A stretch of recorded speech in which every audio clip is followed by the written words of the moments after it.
ഇറങ്ങിക്കഴിഞ്ഞിട്ട് കുറേ ആളുകൾ എനിക്ക് തന്ന ഫീഡ്ബാക്കിനകത്ത് എനിക്ക് ഏറ്റവും കൂടുതൽ ഇഷ്ടപ്പെട്ട ഫീഡ്ബാക്ക് എന്ന് പറഞ്ഞു കഴിഞ്ഞാൽ കുറേ അധികം ആളുകൾ എന്നോട് പറഞ്ഞു കിടക്കാൻ നേരത്ത് മൊബൈൽ ഫോൺ എപ്പോഴും കട്ടിലിൻ്റെ സൈഡിൽ ചാർജിലായിരിക്കും. നമ്മളെപ്പോഴും കിടക്കുന്നതിന് മുമ്പ് എന്തെങ്കിലുമൊക്കെ കണ്ടുകൊണ്ടൊക്കെ കിടന്നിട്ടാണെങ്കിലേ ഉറക്കം വരത്തുള്ളൂ. അപ്പോൾ ആ ഉറക്കുന്ന സമയത്ത് ഇടയ്ക്ക് ഈ സിനിമ ഇങ്ങനെ ഓർമ്മ വന്നു, ഇങ്ങനെ വീണ്ടും വീണ്ടും ഹോണ്ട് ചെയ്ത സമയത്ത് പല ആപ്ലിക്കേഷൻസും അൺഇൻസ്റ്റാൾ ചെയ്യാൻ തോന്നി എന്ന് പറഞ്ഞു.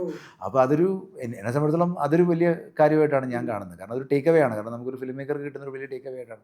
പിന്നെ അതുപോലെ തന്നെ ഈ ഓൺലൈനായിട്ട് ബന്ധപ്പെട്ട് എഡ്യൂക്കേഷനുമായിട്ട് ബന്ധപ്പെട്ട് നിൽക്കുന്ന ഒരുപാട് കുട്ടികൾ, അവർക്ക് ഈ പറഞ്ഞ പോലെ പലരും നമ്മൾ ലാപ്ടോപ്പൊക്കെ ഇങ്ങനെ കൊടുക്കുകയാണ്. അപ്പോൾ ലാപ്ടോപ്സിൻ്റെ അത് കണ്ടിന്യൂസ്ലി ഓൺ ആയിട്ടിരിക്കുന്നു, കണ്ടിന്യൂസ്ലി തുറന്നു വെച്ചിരിക്കുന്നു എന്ന് പറയുന്ന സാധനത്തിനകത്ത് അതും നമുക്കറിയില്ല നമുക്ക് ഇത് എത്രത്തോളം നമ്മൾ അതിനകത്ത് വീണ് പോയിട്ടുണ്ടെന്ന് നമുക്കറിയില്ല. അപ്പോൾ ചിലർ പറഞ്ഞു ഞങ്ങൾ വീട്ടിൽ നിന്ന് ഒരു സ്കൂൾ കുട്ടി ഇങ്ങനെ വീട്ടിലോട്ട് പടം കണ്ടു കഴിഞ്ഞ് വന്നു കഴിഞ്ഞാൽ ആദ്യം ചെയ്തത് ലാപ്ടോപ്പ് അടച്ചു വെക്കുമായിരുന്നു.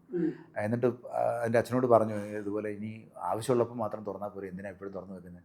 ചിലർ ക്യാമറകളിലൊക്കെ സ്റ്റിക്കർ ഒട്ടിച്ചു.